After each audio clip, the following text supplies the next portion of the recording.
In Rwanda today, there are few obvious signs of the 1994 genocide that saw 1 million people, mainly Tutsis, hacked to death.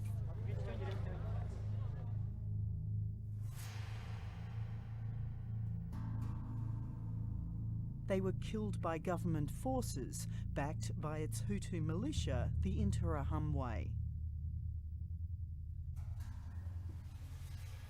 It ranks among the worst crimes of the 20th century, and the scars inside Rwanda are very deep, especially as many of the perpetrators have not been brought to justice.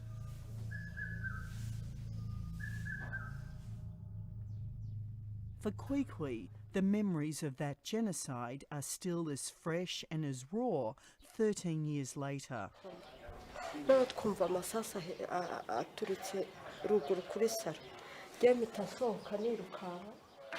The eldest of 5 children, Kwikwi made a split-second decision that saved her life. Her sister was not so lucky. sohoka gutya umusirikare yarahagaze hano ahita amurasa isasu amanuka kuri esikariye yikubita hasi papa nawe yarara. Kwikwi survived by mingling with the killers and onlookers, but the price she paid for living was to witness her entire family shot dead. Ivete arongera arabyuka abahamagara barimo kuzamuka hariya ngo nimuze munyice neza ngo ntago mwandangije barabanza baraburana hanyuma twari twicaye hano twebwe ubwo byari byatuyobeye twabuze n'icyo gukora umuntu avuga ngo nibashaka bamwice areguka gutya yegutse gutya umusirikare umwe araza gutya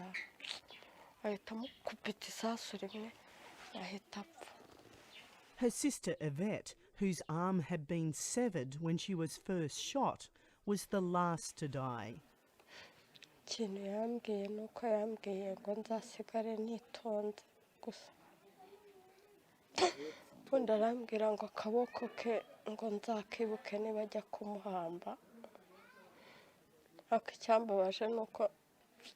nuko negeze mbishobora bahise bagafata barakajugunya.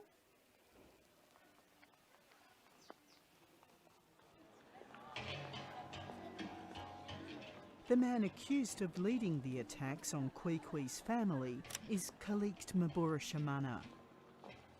During the genocide, he worked for the UN in Rwanda as a computer technician. I managed to track him down in Paris, where he now lives in exile. He has never faced trial for his alleged role in the genocide, for which he's always asserted his innocence. His case has outraged his co-workers at the UN.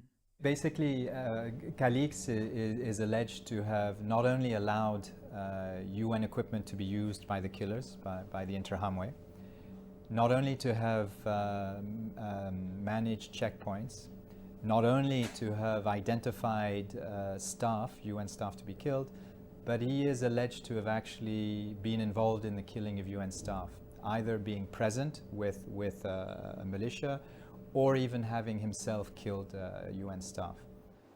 Charles Petrie was with the UN in Rwanda during the genocide. He's currently the United Nations' most senior representative in Burma. He was a UN official, so he was entrusted with the responsibility of protecting UN staff. As a UN member, he was bound to the principles that govern our conduct, which do not cover murder. This is the last checkpoint of the government forces. Gromo Alex also worked for the UN in Rwanda. At the height of the genocide, he would have to drive on this road through the front line as opposing forces shot at each other. And there were always people up here, and then the RPA was on the other side of the valley. And so these guys, when we would drive by, they would shoot, and then the RPA would shoot back at them. When the UN fled, taking its international staff, its local staff were left behind to fend for themselves. But at great personal risk, 2 weeks into the genocide, Alex came back and stayed on. He knew many of the UN employees killed during the genocide. Their names are on this memorial outside the UNDP office. He remembers well one of his meetings with Kalix Mabura during the genocide. I'll never forget what he told me and how he told me it. He said, "We will kill them all." Yeah, there are stories of lists and names being checked off. I think there were probably a large number of UN staff members, certainly, that their whereabouts were facilitated by him.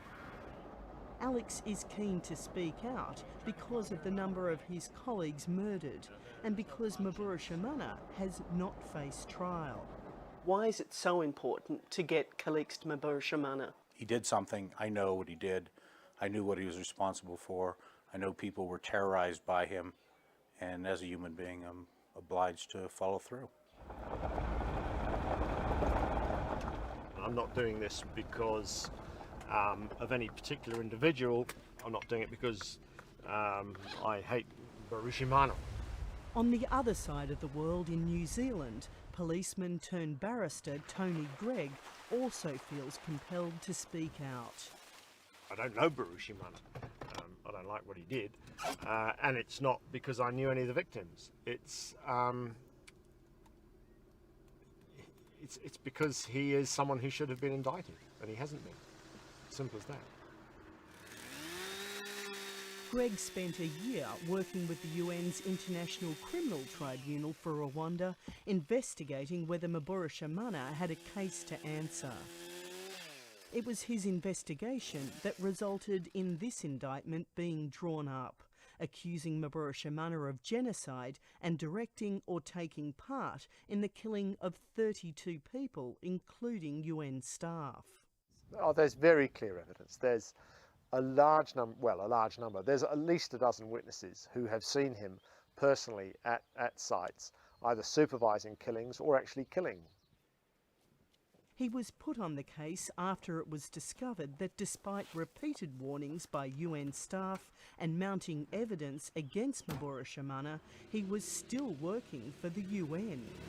I was surprised that they continued to employ him after twice being told, at least twice being told what he'd been up to during the war.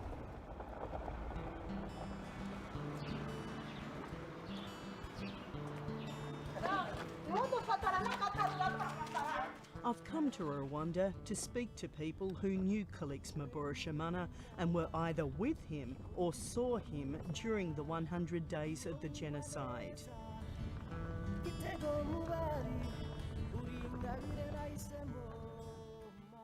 Augustin, not his real name, now works as an electrician. He knew Mabura, they were neighbours. I show him a photo and ask him if he can identify those in it. No, I can't take a photo. Who are they?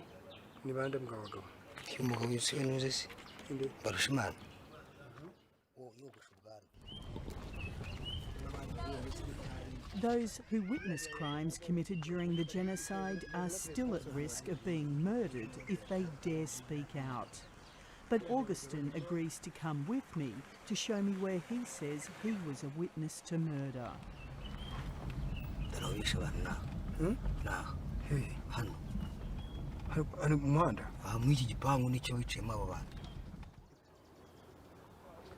Augustin says Mabura was well known as a local leader and was in charge of a number of roadblocks near the house. One was there in front, and another one was Augustin says this is where he saw Kalix Mabura shoot dead a man known as Natari and his wife. They were ethnic Tutsis who their Hutu rivals, including Mabura, labelled cockroaches throughout the genocide. Can he remember what he was saying at the time? we babwira ko ari inyenzi atagomba kubana n'inyenzi batagomba guturana. He tells me what he saw Kalix Maboroshamana do at the Natari family house. Amurasa ahangaha mu bitugu, umugore bamurashe mwene ahangaha mu gutwi. Umuyaya wabo we bamurashe kivamo cyose ku buryo habaye gutya nk'iteme. Augustin is just one of dozens of witnesses who have given evidence on oath to the International Criminal Tribunal for Rwanda about Maboroshamana. This woman is another. She too worked with Kalix Maboroshamana at the UNDP. She was hiding with more than 1,000 other terrified Tutsis at the Hotel Milkaline, featured in the film Hotel Rwanda, when Maboroshamana came looking for her. She is convinced he came to kill her. He asked for the keys. Did he ask you to leave with him? Yeah, they asked me to come with them. And I told them I can't leave. Why? I can't leave Hotel de Milcoline. To Why imagine to go with those people who were specialists in killing people while I was at Hotel de Milcoline. I didn't dare to go with them. But there are others who have never been interviewed, and new evidence continues to emerge. This man used to work with the UN. He agreed to speak to Dateline, but he's asked not to be identified. He tells me about one of the most disturbing elements to this case. Once the international staff had fled, Maboroshamana grabbed the keys to the UN. That gave him access to all the communications flowing through the UN office, including plans for any evacuations or safe havens for UN personnel. Then he took the keys, all the keys of the office, and he stays like officer. He was in charge. Yes, he stayed in charge of it. I know that he certainly had access to the Res Rep's office because he was using the sat phone, giving access to the phone to various government officials. And that can be proved. Well, it was at the time. I mean, he had the people sign for the utilization, and he signed beside them. But it is the murder of this woman, Florence Ngirampatz, which shows just how deadly information about hiding places for UN personnel could become in the wrong hands. I mean, that was the plan, to go in with a armored personnel carrier and extricate her and the others that were there. But I think what may have happened is someone learned about it and killed her before we could get there. It was her co-worker, who does not want to be identified, who drove here to discover her body and many of the 12 young girls she had been trying to protect. From there, I came here to be sure that it's true and verify if really she has been killed. Did Kalix ever talk to you about her after she died? When I lived here, I went to the office. A few minutes after Calixte came, I told him, you know, Florence has been killed with all the family who was with her. He said, oh, yes. That's all. That's all, nothing else. As UN investigators began gathering evidence, the world body belatedly took action. Maboroshamana was arrested and stood down from his job with the UNDP, now in Kosovo. But when it came time for the UN's Criminal Tribunal to sign the indictment that had been drawn up, it faltered. The tribunal's chief prosecutor, Carla Del Ponte, decided there was not sufficient so-called special elements to proceed against him and refused to sign. I think it's crap. There was sufficient evidence. This is one of the few cases, it may even have been the strongest case against anybody that came through the tribunal, of eyewitnesses of him killing and eyewitnesses of him ordering people to kill people. Australian barrister Ken Fleming QC was second in charge at the tribunal when the decision not to prosecute was made. The Rwandan tribunal was really there to prosecute the ringleaders, the big fish, and he didn't fall within that category. To my mind, it wasn't because there wasn't a good case. There was a good case against him.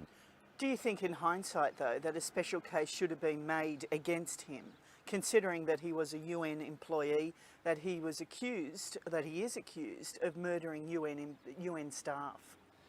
Yeah, I think that there was sufficient to make an exception for him because, as you say, he was a UN employee and he was accused of murdering UN staff. I was also a policeman, and I've known large numbers of murders, and very, very rarely has there ever been an eyewitness to any of those murders that I've known prosecuted, that I've been involved in investigating or anything else. Here we've got numbers of people who knew him and who saw him killing and supervising killings and saying what he was doing during those killings. He was wiping out Tutsis. It's as clear-cut as that. It is as clear-cut as that. And even those on the tribunal agree that justice in this case has not been served. There was a case that he should have answered in a court properly constituted. There was sufficient evidence. There was sufficient evidence to make him answer the case. What's particularly galling to survivors in Rwanda is that Mbarushimana's position at the UN enabled him to compromise their entire response to the genocide. Francois Nagarambe is the president of Abuka, which represents survivors of the genocide. Mbarushimana allegedly used to try to get informed about any communication to the UN Secretary General, and to grab those informations and to transmit the information to the army here and to the militia so that they know what the UN planned to do, especially if the UN planned to rescue the people, or if the UN planned to intervene, or if the UN planned to withdraw. It's an allegation the UN refuses to answer directly. Has any investigation ever been done into what information was spread through the office? As for these allegations, you're right that there are outstanding allegations against Mr. Mbarushimana, which is why we felt that he should be tried.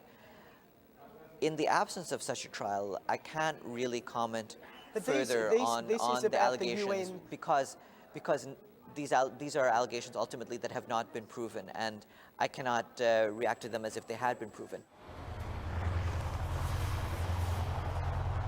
For the past 3 years, Mbarushimana has lived in Paris as a refugee. After weeks of searching for him with the help of private investigators, and this person, we found nothing. I managed to track him down through a Hutu rebel website. Mbarushimana agrees to answer these allegations on camera for the first time. He comes with documents which he claims clear him of any wrongdoing. This is the ordonnance de non-lieu, which is the dismissal order made by the ICTR prosecutor. He's also brought a friend armed with a camera to film our meeting. I explained to you that I've been in Rwanda, that I've been talking to various people there. I have spoken to witnesses and to survivors. People are prepared to come out and say that you killed, that you were a killer, that people died at your hand and following your orders. What do you say about that? Whatever they have said is not true. Do you remember the Natari family? Natali family? Yes. I don't know. I don't know that family. I spoke to someone who said that they saw you walk into that house and shoot dead the head of the family and then shoot his wife as she ran down the corridor. Listen, whatever they said is not true. I have not done anything wrong. I have never been involved in any kind of crimes in Rwanda. This was his response to the death of his colleague, Florence Ngirapats, who was respected and admired by so many. She was killed. Do you remember hearing about that? Yes, I heard about it. What did you think when you heard that? A colleague, so many of your colleagues killed. Listen, I can't go into details of whatever has happened. Many people has died, and it is very, very unfortunate that people have died.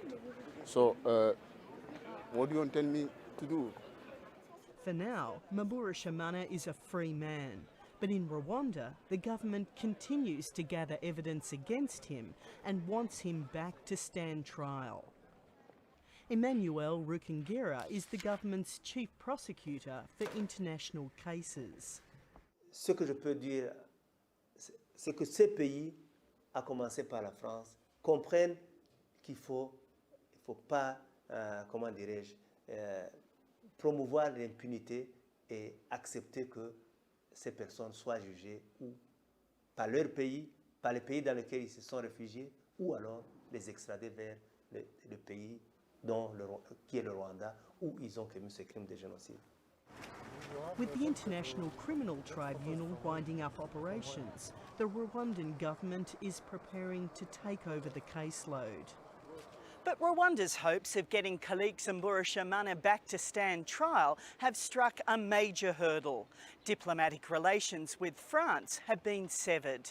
It follows accusations by a leading anti-terrorist judge in Paris that Rwanda's president, Paul Kagame, was behind the spark that triggered the genocide. Mburashamana knows where he stands on the matter. The Rwandan government says the case against you is far from closed.